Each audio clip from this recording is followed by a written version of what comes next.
வாக்களிக்க வேண்டும், யாருக்கு நீங்கள் வாக்களிக்க கூடாது என்பதை இந்த கூட்டத்திற்கு நான் வந்து கொண்டிருக்கக்கூடிய நிலையில் மதிப்பிற்குரிய சகோதரர் ஆண்டாள் பிரியதர்ஷினி அவர்கள் தனக்கே ஒரு வாழ்வு உங்களிடத்தில் மிக தெளிவாக விளக்கிக் கொண்டிருந்தார்கள்.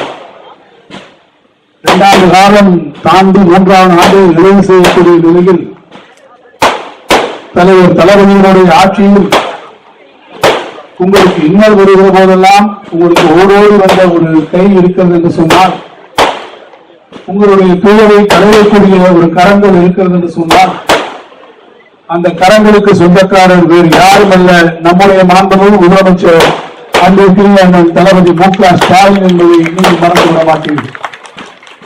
ஆட்சி பொறுப்புக்கு வந்தோம் மே மாதம் 21வது வருடம் ஆட்சி பொறுப்புக்கு வந்தபோது நீங்கள் எல்லாம் இப்படி கூட்டமாக ஒரு இடத்தில் உட்கார முடிந்ததா? ஒருவரை மீண்டும் பார்த்துக் கொள்ள முடியாத அளவிற்கு கொரோனா என்ற கொடும் தொற்று உங்களுக்கெல்லாம் வந்து யாரும் யாரையும் சந்திக்காத நேரத்தில், சந்திக்க முடியாத காலத்தில் தளபதி அவர்கள் நாட்டினுடைய முதலமைச்சராக பொறுப்பேற்றுக் கொண்டு கொரோனாவினுடைய பெருந்தொற்றிலிருந்து, அதன் கொடும் கரங்களில் இருந்து என்னுடைய கைகள் உங்களை காப்பாற்றும் என்று உங்களை காப்பாற்றிய கைகளுக்கு சொந்தக்காரர் நம்முடைய தளபதி அவர்கள். அந்த கொடுந்தொற்றிலிருந்து உங்களை காப்பாற்றுகிற போது இந்த தொகுதியிலே நெல்லை மாவட்டத்திற்கு பொறுப்பு அமைச்சராக அந்த காலகட்டத்தில் பணியாற்றக்கூடிய வாய்ப்பையும் அடியேன் பெற்றிருந்தேன். அன்றைக்கு ஒவ்வொரு இடங்களுக்கும் சென்று கொரோனா பரவலை, கொரோனா பெருந்தொற்றின் காரணமாக நீங்கள் மாண்டு விடாமல், உங்களுக்கு எந்த கஷ்டமும் வந்து விடாமல் காத்திருந்தவர் நம்முடைய தளபதி திருநெல்வேலியிலே.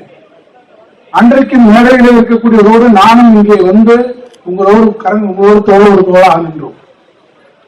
அன்னைக்கு என்னாச்சு, நீங்க பேசி உங்களுடைய முழுமையாக உங்களை கொரோனாவிலிருந்து பாதுகாத்துட்டோம், நல்லா இருக்கிறாங்க, சௌரியமா இருக்காங்கன்னு விட்டுட்டு போல. உங்களுடைய வாழ்வாதாரம் என்னாச்சு? கொரோனாவில் நீங்க 3 மாசம் இல்லைன்னா உங்களுக்கு வேலைக்கு போலன்னா வீட்டுல என்ன ஆகும்? சம்பளம் வரல, வீட்டில் இருக்கக்கூடிய பணப்பிரச்சனை, வேற எங்கேயும் வேலைக்கு போக முடியல, யார்கிட்ட போய் என்ன கேட்பீங்க? அன்னைக்கு தளபதி சொன்னார், ஒவ்வொரு குடும்பத்திற்கும் நாங்கள் ஆட்சி பொறுப்புக்கு வந்தால் 4000 ரூபாய் நிதியை கொடுப்போம் என்று சொன்னார்.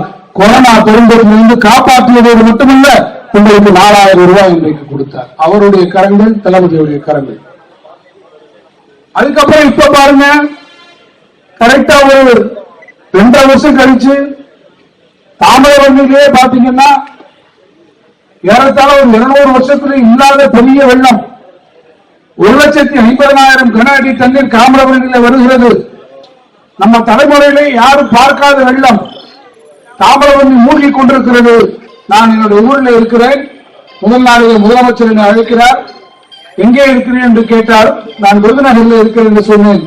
இரவோடு இரவாக நீங்கள் திருநெல்வேலிக்கு செல்லுங்கள், திருநெல்வேலியினுடைய நிலைமையை கண்காணியுங்கள்.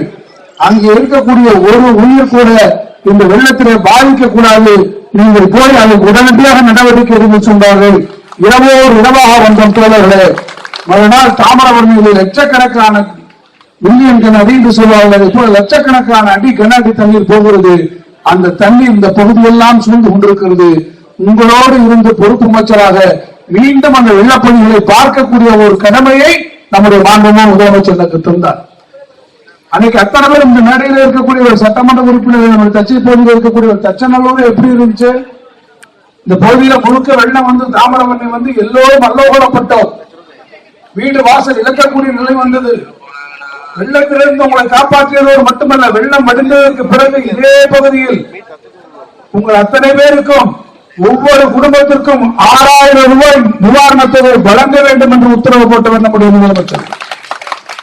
6000 ரூபாய் அவர் கொடுத்ததோடும் இல்லை, வீடு எரிஞ்சு போச்சா 4 லட்சம் ரூபாய் வைத்துக் கொள்ளுங்கள், வீடை கட்டுங்கள் என்று சொன்னார்கள். ஒரு இடத்திலே ஒரு வீடு விடுகிறது. அந்த வீட்டினுடைய உரிமையாளர், அந்த வீட்டில் இருக்கக்கூடிய குழந்தைகள் பக்கத்து வீட்டில் இருக்கக்கூடிய மாடியிலே போய் இருக்கிறார்கள்.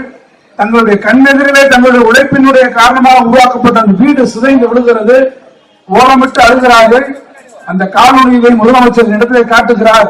பாருங்கள் எவ்வளவு மனம் பதவிக்கிறது, இவர்கள் யார் என்று உடனடியாக கண்டுபிடியுங்கள், அவர்களுக்கு உரிய உதவியை செய்ய வேண்டும் என்று சொன்ன முதலமைச்சர் அந்த வீட்டினை இழந்த அந்த குடும்பம் கதறிய கதவலை பார்த்த பிறகு யாருக்கெல்லாம் வீடு போய்விட்டதோ அத்தனை பேருக்கும் 4 லட்சம் ரூபாய் உடனடியாக வழங்கி அவர் வீடு கட்ட வேண்டும் என்று உத்தரவு போட்ட கரங்கள் நம்முடைய முதலமைச்சருடைய கரங்கள். வாக்குச்சாவடிக்கு போய் கை சின்னத்தில் போடக்கூடிய ஒவ்வொரு வாக்குகளும் ஒவ்வொரு ஓட்டம் உங்களை கொரோனாவிலிருந்து காத்த கைகள், அந்த கைகள் உங்களுடைய வெள்ளத்திலே உங்களிடத்திலிருந்து காப்பாற்றிய கைகள், இந்த கைகள் என்று நினைத்துக் கொண்டு நீங்கள் வாக்களிக்க செல்வீர்கள் என்று சொன்னால் வாக்குச்சாவடியில் உங்களுடைய மனதிலே வர வேண்டிய சின்னம் கை சின்னம் என்பதை நீங்கள் மறந்து விடாதீர்கள். அந்த கை சின்னத்திற்கு நீங்கள் அளிக்கக்கூடிய ஒவ்வொரு வாக்குகளும் உங்களுடைய மனசாட்சியின் பிரகாரம் நீங்கள் அளிக்கக்கூடிய வாக்குகள். அந்த நிலையிலே நாங்கள் அங்கு இருந்தோம். மேடையில் இருக்கக்கூடிய மாவட்ட கழக செயலாளர், சட்டமன்ற உறுப்பினர்கள் எல்லாம் இந்த பகுதியிலே கழகத்தினுடைய தோழர்கள் ஒவ்வொரு வீடு வீடாக போய் உங்களுக்கு பார்த்தார்கள், நிவாரணப் பொருட்களை வழங்கினார்கள். ஆனா அன்னைக்கெல்லாம் வீட்டுல பேசாம படுத்துட்டு இருந்தவங்க, அன்னைக்கு வீட்டை விட்டு வெளியே வராதவர்கள், கொரோனாவுக்கு எப்படி வெளியே வரலையோ அதே போல வெள்ளத்திலும் வெளியே வராதவர்கள் தான் சில புண்ணிய ஆத்மாக்கள் இந்த பகுதியில் இருக்கிறார்கள். அவர்கள் தான் பிஜேபி என்ற ஒரு போர்வையை பற்றி கொண்டு வருகிறார்கள், அதிமுக என்ற ஒரு ஜமுக்காலத்தை பற்றி கொண்டு போது உங்களிடத்தில் வந்து ஓட்டு போடுங்கள் ஓட்டு போடுங்கள் என்று கேட்டால் நீங்கள் திருப்பி கேளுங்கள், எங்கே போனீர்கள்? நாங்கள் சாரா கிடந்த நேரத்தில் நீங்கள் வந்தீர்களா? உங்களை வந்து பார்த்தது, எங்களை வந்து பார்த்தது திராவிட முன்னேற்ற கழகம் ஒருவர் தானே வந்து பார்த்தார். எங்கள் வாக்கு இன்றைக்கு திராவிட முன்னேற்ற கழக கூட்டணி, எங்கள் வாக்குகள் தளபதி மு.க. ஸ்டாலினுக்கான வாக்குகள். 1000 ரூபாய் ஒவ்வொரு வீட்டுக்கும் கொடுக்கக்கூடிய எங்கள் அன்பு அண்ணனுக்குத்தான் எங்கள் வாக்குகள் என்று சொல்லி ஒவ்வொருவரும் தாய்மார்களை திறந்திருக்கிறீர்கள். மாதம் 1000 ரூபாய் உங்களுக்கு வழங்கக்கூடிய அந்த அண்ணனுடைய கரத்தை வலுப்படுத்தக்கூடிய கரங்களால் உங்கள் கரங்கள் உயர்ந்து உங்கள் வாக்குகளை கை சின்னத்துக்கு அறிவுங்கள் என்று கேட்டு என் உரையை நிறைவு செய்கிறேன். நன்றி, வணக்கம். நன்றி.